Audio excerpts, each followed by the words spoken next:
Bom dia, boa tarde, boa noite, galerinha do oitavo ano. Tudo certo com vocês? Quem fala é o professor Celso Lucas. E hoje a gente vai dar uma revisão mais aprofundada sobre o conteúdo de sistema endócrino, certo?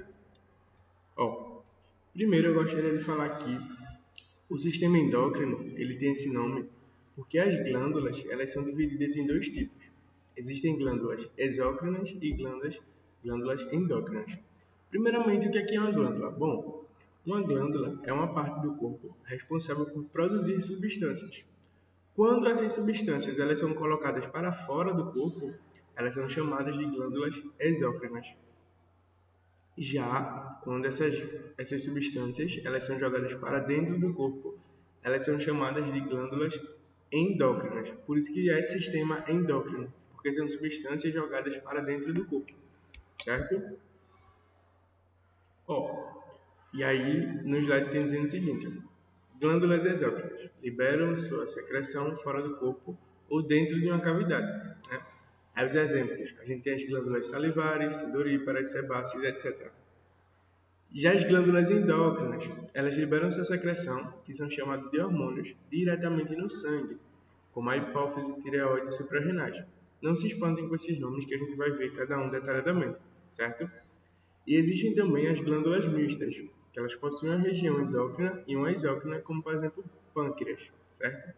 Ele vai ter a parte endócrina, ou seja, que é jogada para dentro do corpo, e a parte exócrina, que é jogada para fora do corpo, certo? Só recapitulando o que a gente viu aqui, ó. A gente tem, por exemplo, uma glândula exócrina, seria a glândula sudorípara ou sebácea, certo? Que fica na região da pele.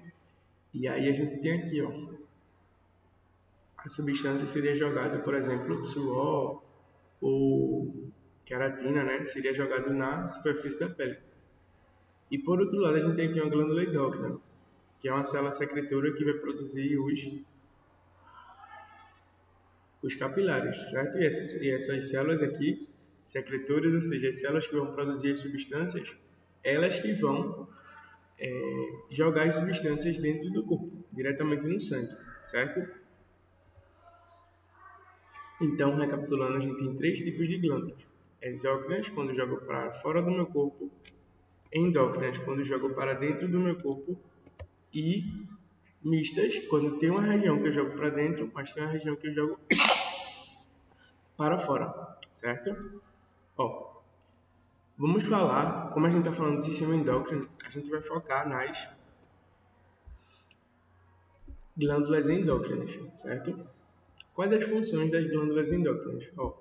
Elas têm a função de secreções de substâncias, como hormônios, que atuam sobre a célula-alvo, regulação do organismo, né? A regulação do organismo tem um nome dentro de ciências que é chamada homeostase, que é como você se equilibra. E temos os hormônios. O que é que são hormônios? Hormônios são substâncias químicas que são produzidas por glândulas que atuam no sentido de controlar ou auxiliar o controle de alguma função do corpo. Bom, o que é que eu quero dizer quando eu falo substâncias químicas? Significam que eles têm componentes químicos, certo? São produzidos por glândulas e eles vão atuar para controlar ou auxiliar o controle de alguma função do corpo. Eu falei para vocês na aula passada que o corpo ele é controlado por dois sistemas, certo? Um que controla rápido e o outro que controla de forma lenta. O sistema nervoso é o que controla de forma rápida, para a gente se movimentar e etc. Já o sistema endócrino vai ser o que vai controlar de forma gradativa, lá bem devagarzinho, certo? E o sistema endócrino, a partir das glândulas endócrinas, ele pode auxiliar o corpo controlando diretamente a função, como por exemplo, absorção de açúcar, sensação de fome, de saciedade, crescimento do corpo, tudo isso o sistema endócrino ele atua diretamente. Ou outras funções ele pode auxiliar, como por exemplo a velocidade do metabolismo, como a gente falou na aula passada, certo? Uma observação é que também existem alguns neurônios que produzem neurosecreções. Um deles é o hipotálamo, né? O que é a neurosecreção? Qual a diferença entre uma neurosecreção ou neurotransmissor e um hormônio? Ambos são substâncias químicas liberadas pelo corpo para mediar, por exemplo, felicidade, raiva, alegria, etc. Certo? O hipotálamo, como ele tem essa ligação direta com o cérebro, ele está mediando as informações do corpo. E aí, a partir disso, a gente vai poder sentir raiva, paixão, tristeza, felicidade, certo? Porque a nossa mente vai controlar o hipotálamo, certo? E aí, a partir disso, do hipotálamo e do tálamo, que a gente vai ter as emoções, certo? São vários nomes complicados, mas não precisa decorar nenhum nome, só entender o conceito geral, certo? Também não precisa copiar. Né? Como eu sempre falo, quando eu boto o slide, vocês podem me pedir o slide no Clesep, certo? E aqui a gente tem uma foto do sistema endócrino. Aqui está o corpo de um homem, certo? Misturado com o corpo de uma mulher. Eu vou explicar por quê. Ó, aqui a gente tem a hipófise, certo? Que fica aqui nessa região. É uma glândula bem pequenininha. Aqui a gente tem a paratireoide e a tireoide, adrenais, também conhecida como suprarrenais, pâncreas, ovários só nas mulheres e testículos só nos homens, certo? Ovários e testículos também são considerados glândulas, certo? Porque eles também têm a produção de substância para a função sexual dos seres humanos, certo?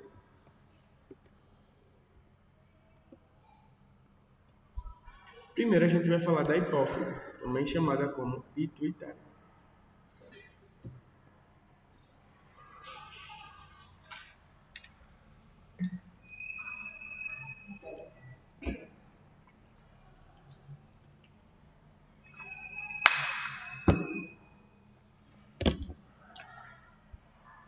A hipófise ela vai ser formada por duas partes distintas, certo?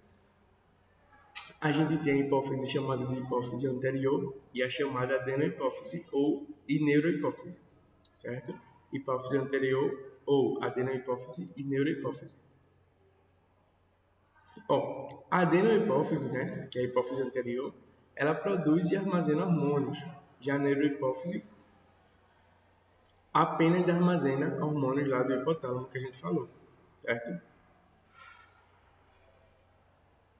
A hipófise, ou a glândula pituitária, também tem esse nome, ela fica abaixo do hipotálamo, aqui nessa região, certo? Conhecida como glândula mestra do corpo, pois controla o funcionamento de outras glândulas. É como se fosse aí um manda chuva nas outras glândulas. Temos aqui, ó, a hipófise, que fica embaixo do hipotálamo, certo?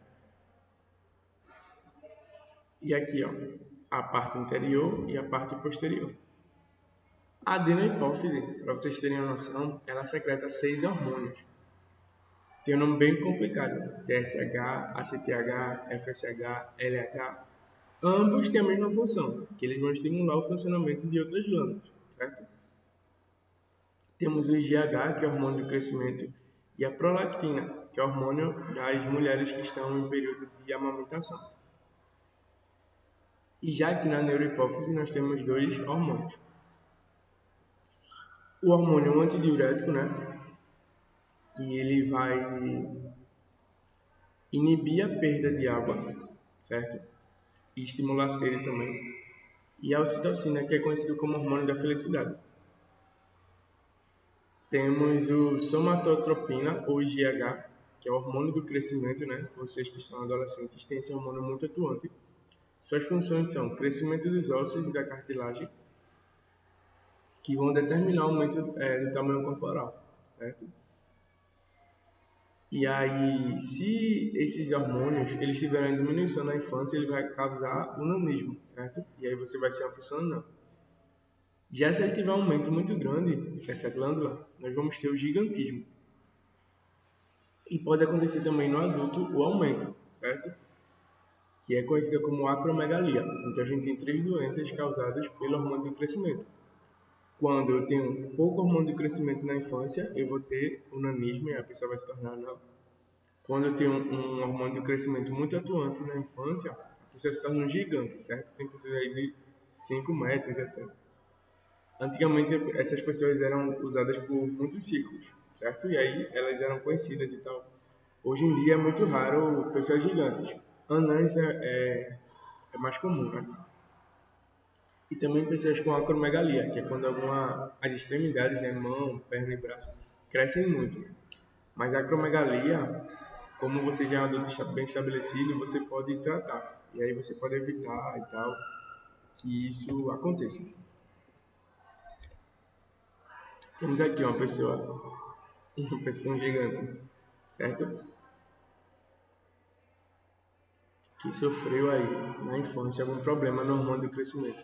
Ele teve muito estímulo para o crescimento e ele se tornou gigante. Aí você poderia se perguntar, mas isso é bom ou é ruim, professor?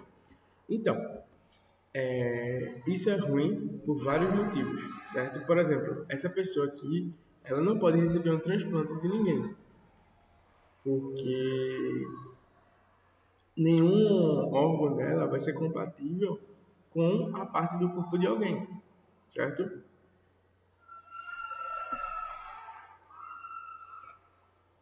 Temos aqui o hormônio da prolactina, que é produzido pela hipófise anterior durante a gravidez e na amamentação, certo? A prolactina ele vai estimular a produção de leite pelas glândulas mamárias lá nas mulheres, quando elas ficam pós ter o bebê, certo? Já a neurohipófise, como eu falei, ela tem dois hormônios. O antidiurético, certo?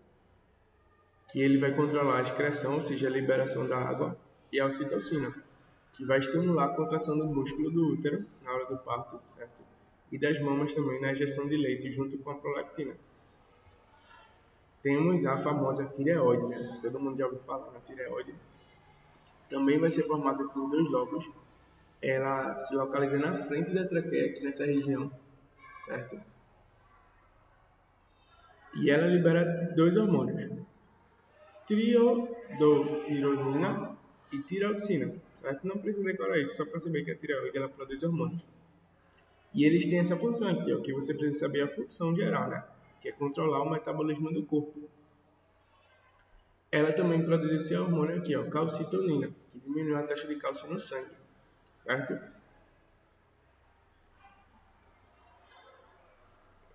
O que eu quero dizer com o controle sobre o metabolismo? A tireoide é o hormônio responsável por controlar a velocidade do metabolismo.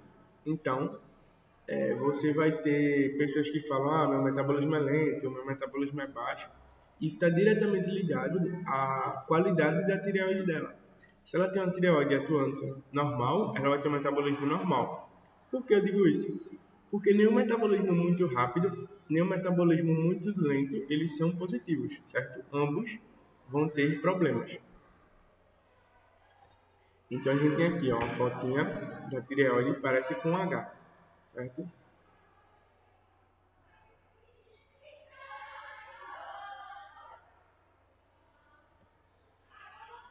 A gente pode ter várias funções da tireoide.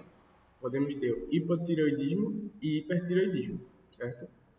O hipotireoidismo, eu vou ter pouca projeção de hormônios, né? Poucos hormônios atuantes.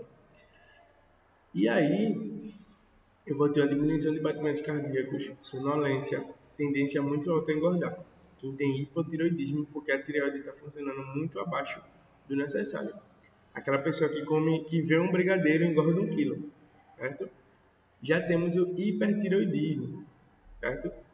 Que vai fazer com que você tenha um batimento cardíaco muito acelerado, tenha insônia, tendências ao emagrecimento e exoftalmia, certo? Tendências ao emagrecimento de forma muito exagerada, aquela pessoa que come e não engorda 1 quilo, certo? E não consegue engordar por nada. Atrás da tireoide nós temos outra glândula chamada paratireoide, certo?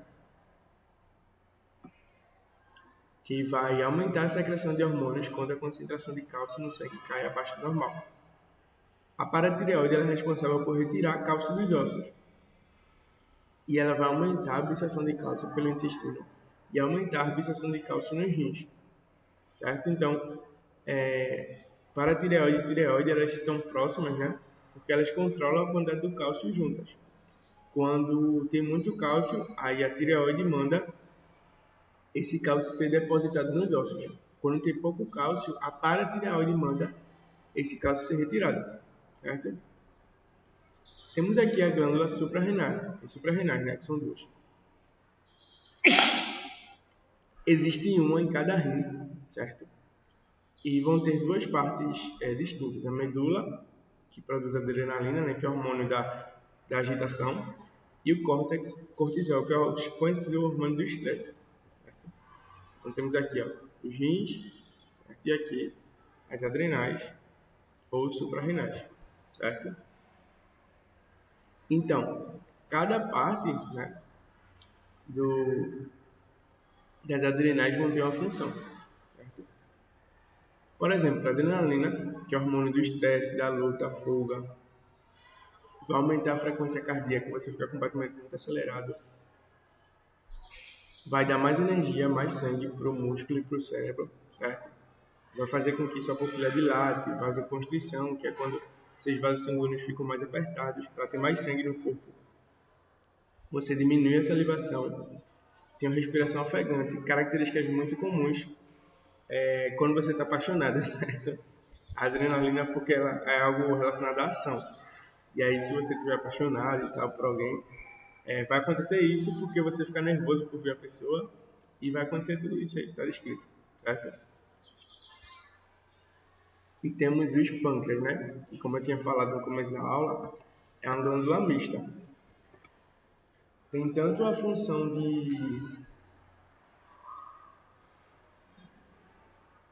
de ser exócrina quanto ser endócrina, certo? Nós temos a insulina, que é produzida no pâncreas, reduz o nível de glicose, certo, no sangue, pois aumenta a absorção de glicose de sangue pelas células. É liberada logo após as refeições, certo? A ausência de insulina pode causar diabetes mellitus tipo 1. E aí você vai criar pessoas insulino dependentes, ou seja, pessoas que dependem de insulina para viver. E tem diabetes do tipo 1, que você nasce com ela, e diabetes mellitus do tipo 2, que é que você gera ao longo da vida, certo? Temos outro hormônio também, que é o glucagon, que é aquele chamado hormônio da fome, certo? Vamos falar agora sobre os testículos, né?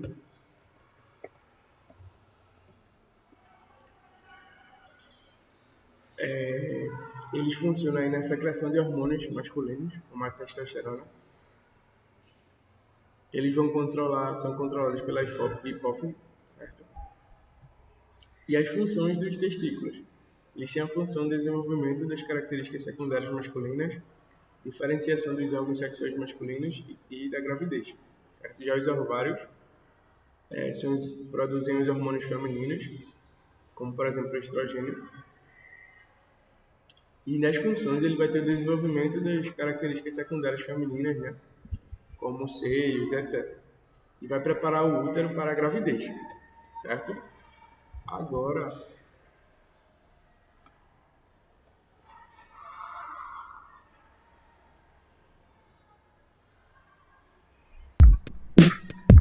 vamos ver se... Existe muita química por detrás das coisas que sentimos e fazemos. Um bom exemplo disso são os hormônios.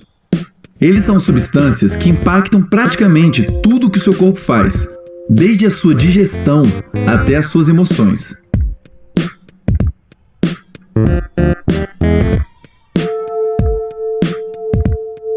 Existem 3 tipos principais de mensageiros químicos que o nosso corpo usa: os hormônios, os neurotransmissores e os neurohormônios. Esses mensageiros são substâncias que permitem a comunicação entre diferentes células do corpo. Hoje vamos falar dos hormônios. Eles são substâncias produzidas principalmente pelas nossas glândulas endócrinas, além de outros órgãos e tecidos. Depois de produzidos, são liberados na corrente sanguínea para regular o funcionamento de algum processo biológico. Glândulas endócrinas são órgãos que produzem, armazenam e liberam hormônios. Existem 10 glândulas endócrinas principais que fazem parte do corpo humano e chamamos de sistema endócrino o conjunto dessas glândulas e os hormônios que elas produzem. Algumas das glândulas endócrinas mais conhecidas são a tireoide, o pâncreas, os testículos e os ovários. Esses órgãos regulam várias coisas, como a reprodução, a homeostase, o crescimento e o metabolismo das pessoas. Essa regulação é feita por meio da liberação de um ou mais hormônios, dentre mais de 70 tipos diferentes. Cortisol, insulina, testosterona e estrogênio são alguns exemplos desses hormônios. Cada um deles ajuda a regular um ou mais processos do corpo. Por exemplo, a calcitonina é um hormônio produzido pela tireoide que ajuda a regular os níveis de cálcio e fosfato no sangue. Ela faz isso inibindo a ação de um tipo de célula que remodela o tecido ósseo do corpo, conhecida como osteoclasto.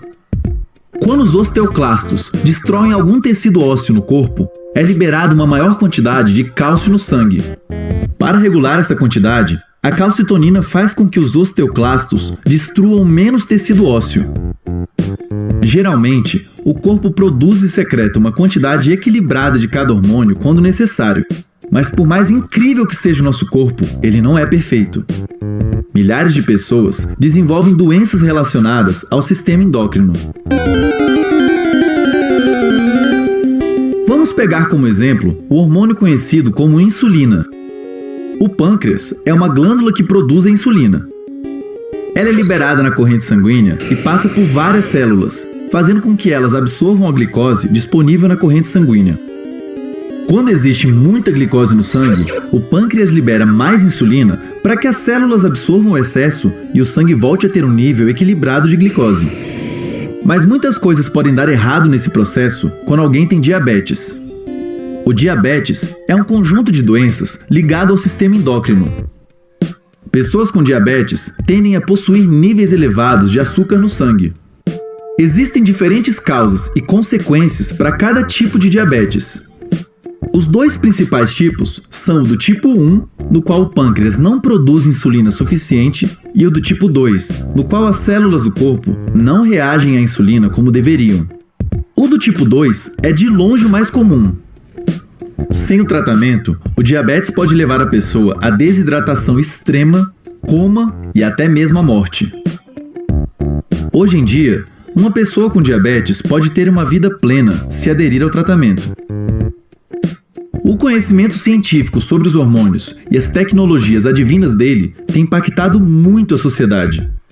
A pílula, um dos métodos de contracepção mais usados atualmente, assim como a fertilização in vitro e os tratamentos para diabetes, tem melhorado a vida de milhares de pessoas.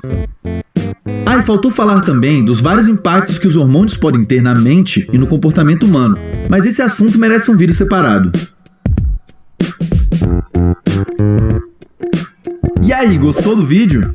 Se gosta do nosso conteúdo e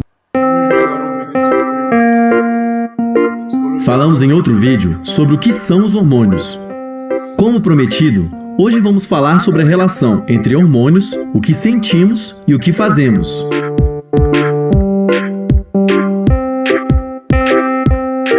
A endocrinologia comportamental é uma área que investiga os efeitos dos hormônios no sistema nervoso de animais. Os cientistas dessa área estudam vários seres vivos, mas vamos nos focar aqui nos humanos. A primeira conclusão importante dessa área é que a relação entre hormônios e comportamentos é bem complicada. Sim, hormônios influenciam alguns comportamentos, mas vários comportamentos também influenciam a liberação de hormônios no nosso corpo. Por exemplo, em uma pesquisa com casais heterossexuais, os cientistas concluíram que praticar sexo aumentou os níveis de testosterona muito mais do que os níveis prévios de testosterona impactaram as atividades sexuais. Outra pesquisa envolveu medir os níveis de testosterona de torcedores brasileiros e italianos do sexo masculino antes e depois da final da Copa de 1994. A partida foi muito disputada e decidida nos pênaltis. O principal jogador da Itália na época, Roberto Baggio, chutou para fora e o Brasil se tornou tetracampeão. Depois da partida, os torcedores brasileiros apresentaram maiores níveis de testosterona do que os italianos em comparação com os níveis medidos antes da partida. Outra conclusão dessa área é que dificilmente um hormônio é a única causa de um comportamento.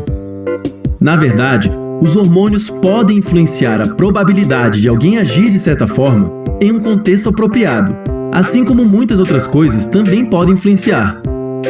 Além disso, a ação de um hormônio pode ser impactada por outros hormônios também.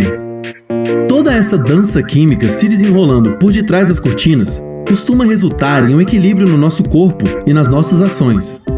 Mas às vezes, a dança não termina muito bem.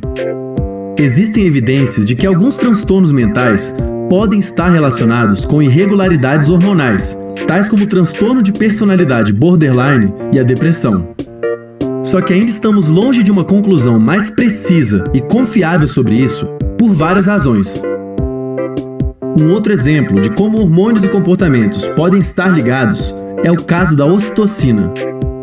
Esse hormônio se relaciona com vários comportamentos associados à reprodução e à afiliação, tais como o cuidado parental, a ligação afetiva com outras pessoas e várias outras coisas.